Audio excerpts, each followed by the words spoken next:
Bonjour à tous et bienvenue sur mon compte. Cette vidéo va être sur TikTok, sur YouTube, mon compte YouTube Amour de Dieu. Je fais cette vidéo-là parce que c'est très important pour moi de la faire, autant pour moi que pour beaucoup d'autres. Des chrétiens et des gens qui n'ont pas encore donné leur vie à Christ. Sur cette vidéo, je désactive les commentaires.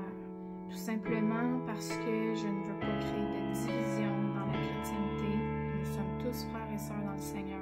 Mais je tiens absolument à partager mon point de vue, qui je crois suit vraiment ce que la parole dit. Si vous avez des choses à me dire, je vais vous laisser mon mail dans la description de cette vidéo.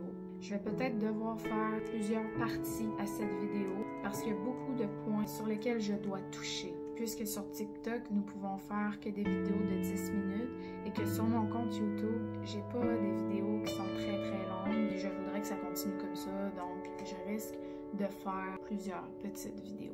Pour commencer, avant toute chose, nous allons prier ensemble. Oh, Seigneur, je te demande de guider mes paroles dans cette vidéo pour guider mes frères et sœurs dans le Seigneur vers tes bonnes voies, mon Dieu. Parce que les sujets que je vais toucher dans cette vidéo-là sont très controversés, sont très difficiles à entendre. Il y a beaucoup de querelles entre les chrétiens par rapport à ces sujets-là. Donc, Seigneur, je te demande de toucher le cœur de chacun pour qu'il puisse avoir la sagesse de t'écouter au travers de ça. Et que s'il y a des doutes qui persistent, qu'ils cherchent par eux-mêmes dans ta parole, Seigneur. Merci pour tout ce que tu fais dans nos vies. Nous savons que ton retour est proche et nous voulons être prêts pour ça. J'ai vu plusieurs vidéos. Il y a un problème. Dans les temps de la fin dans lesquels nous sommes, j'ai vu plusieurs vidéos d'un évangile de la peur. C'est quoi un évangile de la peur? Un évangile de la peur, c'est lorsque tu crois que si tu fais telle ou telle chose, tu vas aller en enfer. Si tu dis un mensonge puis que tu ne demandes pas pardon à Dieu puis que tu meurs, tu penses que tu vas en enfer. Tu te colores les cheveux, tu penses que tu vas aller en enfer. L'évangile de la peur, c'est les gens qui disent « Ne faites pas telle chose, sinon vous méritez le lac de feu. » Moi, en tant qu'enfant de Dieu, j'ai été victime de l'évangile de la peur. Lorsque j'ai donné ma vie au Seigneur, j'écoutais beaucoup de vidéos. Mon cerveau était comme une éponge. Je voulais absorber absolument tout ce que je pouvais pour le Seigneur. Puis, plus les jours avançaient, plus j'avais peur. Si j'avais passé une journée à moins prier que d'habitude, rendu au soir, j'avais peur. Je demandais pardon au Seigneur. Si j'avais passé une journée sans lire la parole, j'avais peur.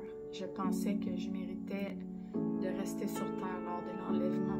Le problème avec l'évangile de la peur, c'est que lorsque tu as peur, tu te mets à te forcer à faire des choses qui ne viennent pas nécessairement de ton cœur. C'est-à-dire, tu vas te lever le matin puis tu vas commencer à prier intensément durant 1 heure. Tu vas décider de prendre ta Bible et de lire plusieurs chapitres ou plusieurs pages parce que tu vas te dire c'est jamais assez. Pourtant, le problème avec ça, c'est que le Seigneur, il demande pas d'avoir nécessairement une routine stricte avec lui.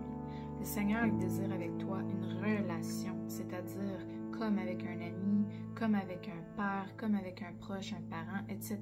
C'est d'ailleurs pour ça que j'aime pas qu'on me demande c'est quoi ta religion. Moi, je dis toujours, j'ai pas une religion, j'ai une relation. Puis ma relation, je la fais avec mon Dieu. Puis c'était très difficile pour moi. J'avais constamment peur. Je me disais, oh, Seigneur, si je meurs, je mérite pas le paradis. Si tu viens nous chercher aujourd'hui, je ferai pas partie de tes saints, je ferai pas partie de tes élus, je vais rester au son de la trompette. Puis un soir, j'ai prié, puis j'étais en grande peine dans mon cœur. J'ai dit, Seigneur, je veux m'arracher la chair, je ne veux plus avoir de corps, parce que c'est par ma chair que je pêche. Dans mon cœur, je ne veux pas faire ces choses-là, je ne veux pas pécher, je veux passer du temps avec toi, mais ma chair, elle ne veut pas. Je me suis endormie avec des larmes dans les yeux. Mais le Seigneur m'a pas laissé comme ça. Le Seigneur m'a fait comprendre la grandeur de son amour. Il m'a donné un songe. Oui, j'ai rêvé. J'ai vu Jésus dans mon songe. Il m'a pas parlé. Il m'a souri. Il m'a tendu sa main. J'ai pris sa main. On s'est téléporté sur une montagne en Israël. On était sur le haut de la montagne, puis il m'a pointé la ville sainte. Il m'a pointé la vieille Jérusalem. Je regarde la vieille Jérusalem, puis ensuite je regarde Jésus, puis dans mon cœur, je me sentais tellement pure, je me sentais tellement bien, puis dans mon esprit, je me répétais, je suis tellement pure que je serais digne de rentrer au paradis maintenant. Puis le Seigneur m'a à nouveau tendu sa main, je l'ai prise, puis je suis retournée dans mon corps. Je me suis réveillée. Je pensais que j'allais au paradis avec Jésus, mais je suis retournée dans mon corps. Puis quand je me suis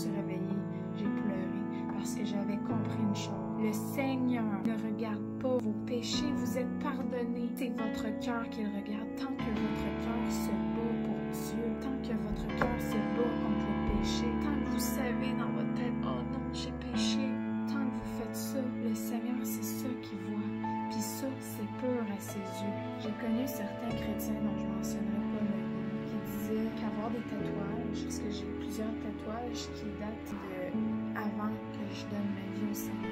Je dois avoir une quinzaine de tatouages sur mon corps. Ensuite, j'ai un piercing, j'ai des boucles d'oreilles, je me colore les cheveux, je me maquille, puis parfois je mets des faux ongles. J'aime bien avoir quelques bijoux. Certains chrétiens qui disent: c'est quoi ces tatouages? C'est quoi ces bijoux? C'est quoi ce maquillage? C'est quoi ces ongles? C'est l'enfer que tu mérites. Laissez-moi donc vous montrer un verset qui va vous soulager.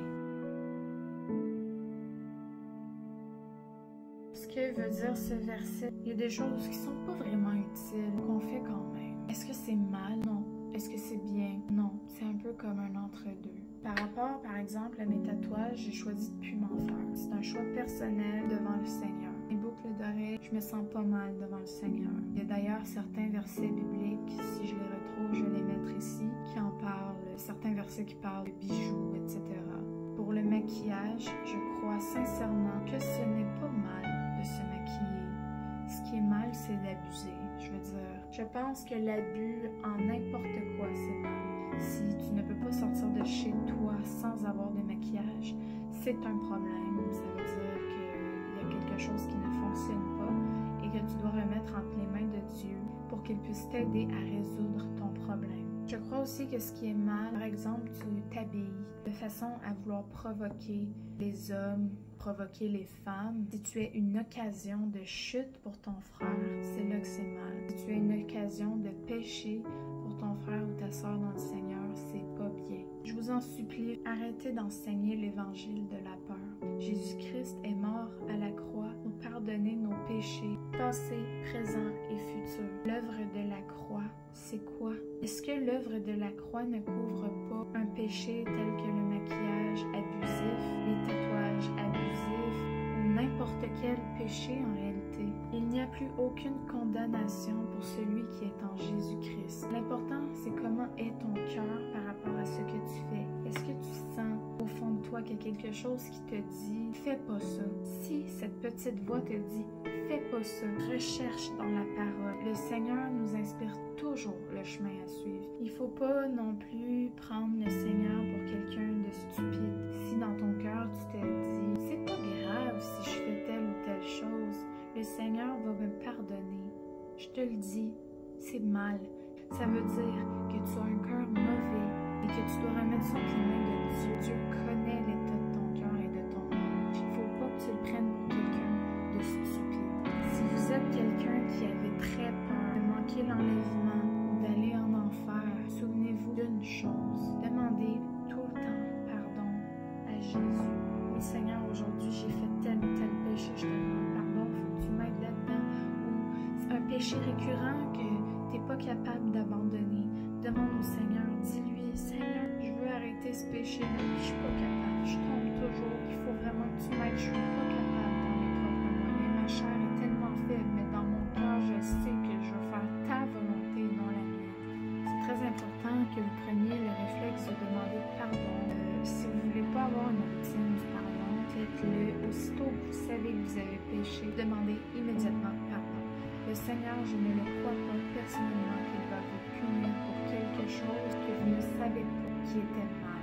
Faites attention à ceux qui disent avoir vu Jésus leur dire certaines choses. J'ai vu des vidéos que Jésus condamnait les gens pour le maquillage, pour les colorations de cheveux, puis qui disaient « c'était mon enfant, mais j'ai de la peine, maintenant il est en enfer ». Vous n'irez pas en enfer parce que vous vous colorez les cheveux. Vous n'irez pas en enfer parce que vous vous maquillez.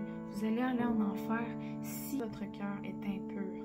C'est vraiment ça que Dieu voit. Je vais vous mettre quelques versets qui expliquent bien que le Seigneur ne regarde pas à votre apparence, mais qu'il regarde bel et bien à votre cœur et à votre esprit. Pour aujourd'hui, j'ai terminé. S'il y a d'autres choses que j'ai à dire, je vais les dire dans une prochaine vidéo.